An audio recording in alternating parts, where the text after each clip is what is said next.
Reinforcements arriving at Ukraine's revolutionary headquarters.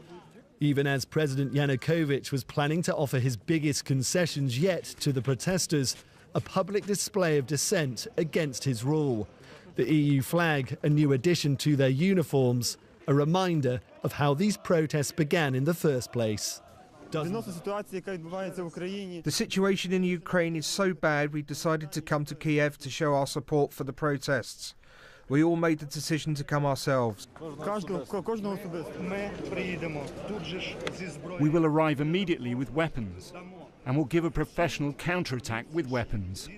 Believe me, I can fight. I served in Afghanistan. Dozens of police from the west of the country have defected and this morning arrived in Independence Square to back the fight against the government.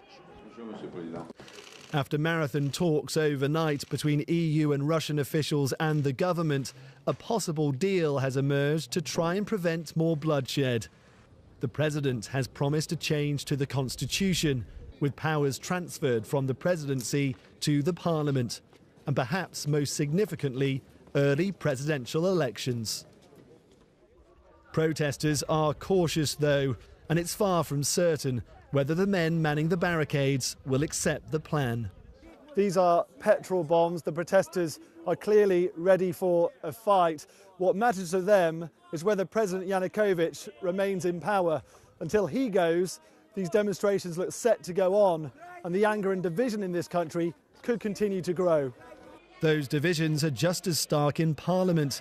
Vitaly Klitschko, the boxer-turned-opposition leader and presidential hopeful, has been involved in plenty of fights and watched on as scuffles broke out between MPs arguing over the crisis.